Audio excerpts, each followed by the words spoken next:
मैं आप मीडिया के माध्यम से बता देना चाहता हूँ, आज देश की हालत ऐसी है कि देश के युवा साथ ही साथ देश का विपक्ष विरोध करती है। देश नफरत से नहीं चलेगा, देश चलेगा तो राहुल गांधी जी की मोहब्बत से चलेगा, देश चलेगा तो भाईचारे से चलेगा। प्रशासन हमें एक तरीके से इजाजत देगा, फोर्स देखिए बैरिकेडिंग कर दी गई है, फोर्स लगाई गई है। करिए ना, तो बाहर नहीं निकलिए ना, जेल में डालिए ना। तैयार तो है, यूथ कांग्रेस तैयार है, राहुल गांधी के बम्पर शेर है, हम हैं तैयार। तो बाहर नहीं जाने देते हैं आपको भाई साहब। और तानाशाही, मैं क्या बोल रहा हूँ, 10 बार बोल चुका हूँ तानाशाही, ये तानाशाही है ना, निकलने नहीं दे रहे। का जवाबी कार्रवाई चाइना ने किया, लेकिन भारत सरकार ने अभी तक कुछ भी नहीं किया, कोई एक्शन। देखिए, मेरे हिसाब से नरेंद्र मोदी के बेस्ट फ्रेंड डोनाल्ड ट्रंप जी पहले इस देश के युवाओं को हथकड़ियों में भेजते हैं, फिर हमारे देश की अर्थव्यवस्था पर वो हथकड़ी लगाने की कोशिश कर रहे हैं कि 26% का इंपोर्ट टैरिफ वो लगा दिया गया।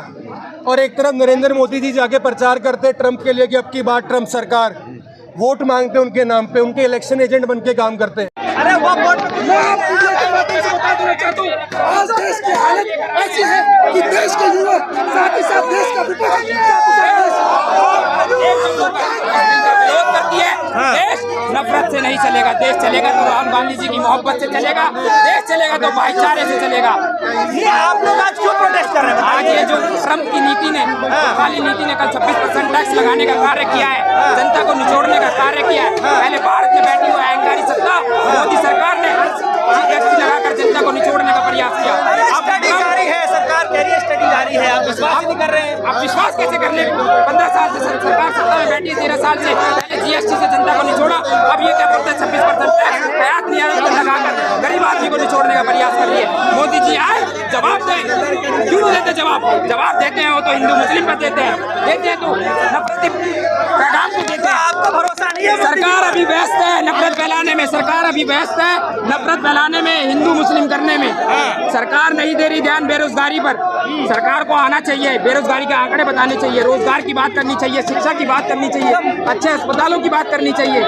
सरकार बात करती है बस सिर्फ हिंदू और मुसलमान से क्या देश चल जाएगा? वो तो कह रही है मोदी जी भरोसा नहीं है आपको? मोदी जी पे भरोसा नहीं, भरोसा होता तो आज हम यहाँ पर एकत्रित नहीं होते। ये देश नफरती सरकार के हाथ में नहीं जाएगा, ये देश तानाशाही से नहीं चलेगा। हमें भरोसा, जनता पर भरोसा है, और जनता को भरोसा एक टैरिफ सिर्फ भारत में तो लगा नहीं कि आप विरोध कर रहे हैं, पूरे विश्व में कई देशों में लगा है। ग्लोबल टैरिफ लगाया गया। हमारा दायित्व बनता है जनता की हक की लड़ाई को लड़ना, हमारा दायित्व बनता है जनता की हक की लड़ाई को लड़ना। तो यूथ कांग्रेस का परिवार पूरा आज एकत्रित हुआ है, सरकार को चेताने आया है कि आज ही मनमानी सरकार की नहीं चलेगी।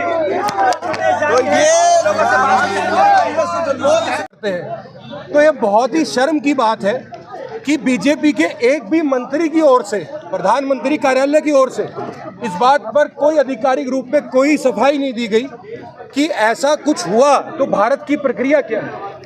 आज भारत देश इतना दबा हुआ और डरा हुआ महसूस क्यों कर रहा है? क्योंकि इतनी कमजोर सरकार यहाँ पर है जिनसे जवाब देते हुए नहीं बन रहा। इसीलिए आज यूथ कांग्रेस ने यहाँ पर सरकार ने उरी में कार्रवाई की थी, आप इसको कमजोर बता रहे हैं। उरी में कार्रवाई तो हुई थी, वो तो हमारे सैनिकों ने करी थी, उसका भी श्रेय मोदी जी लेके जाएंगे।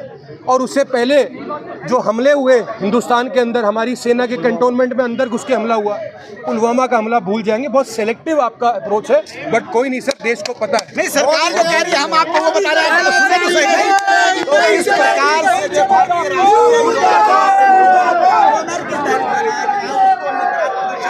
सरकार पैदा करती है तो हमारा दायित्व बनता है कि हम जनता की आवाज़ को सड़क से लेकर संसद तक पहुंचाने का हरसंभव प्रयास प्रयत्न करें। बाहर देशों में क्या हो रहा है हमें उससे मतलब है, हमारे को हमारे देश की रिस्पॉन्सिबिलिटी बनती है। सरकार ने कोई गुप्त डील की हो, कोई फायदा लिया होगा सरकार? एक तरफ मोदी जी और ट्रंप की दोस्ती दिखाई जाती है कि जो उनके आपसी संबंध है बेहद ही अच्छे, अटूट और मजबूत संबंध है, और दूसरी तरफ जनता को निचोड़ने का प्रयास किया जाता है। ऐसे नहीं चलेगा, ये चलेगा देश संविधान से चलेगा, ये किसी नफरती सत्ता में बैठी सरकारों से नहीं चलेगा। क्या देश संविधान से नहीं चल रहा है? आप देश संविधान से नहीं चल रहा। आप देख नहीं रहे, आपने अभी देखा होगा अमेंडमेंट बिल पास किया। हाँ, तो संसद ने पास किया ना, वो संसद में बैठा कौन है? वो सरकार। देखिए, बीजेपी हमेशा माइनॉरिटी के खिलाफ रही है। बीजेपी का दोहरा चेहरा है। बीजेपी ने हमेशा माइनॉरिटी के खिलाफ जितने भी काले कानून लाई है और हम उसका विरोध करें। गैर संवैधानिक बताया जा रहा है। ये मोदी द्वारा लोकतंत्र की हत्या है।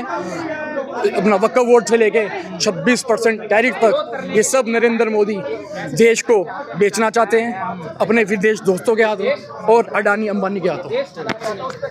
कि जब मणिपुर में घुमाया जा रहा था वो देश की सबसे ज्यादा जरूरी मुद्दा है, लेकिन देश के प्रधानमंत्री चुप थे, देश के गृह मंत्री चुप थे। बाकी देशों से कम टैरिफ लगाया गया, खुश नहीं है इस बात कैसे, किस बात की बात कर रही है? दोस्ती किस बात की दोस्ती? अचानक बिना बताए आप संसद में काले कानून पास कर रहे हैं, आपके ऊपर टैरिफ लगा दिया। आपके क्या ऐतिहासिक बढ़ेगी कह रहे हैं? किस तरीके की कॉन्स्पिरेसी बढ़ेगी?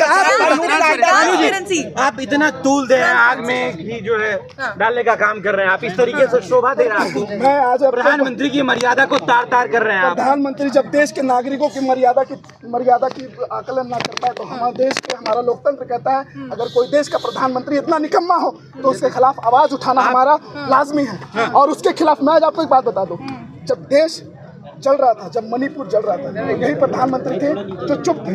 जब मणिपुर जल रहा था तो यही प्रधानमंत्री जो है गृह मंत्री चुप थे। आज काले कानून, किस काले कानून की बात कर रहे हैं? इन्होंने सीए कानून लाया था, सीए कानून लाया था।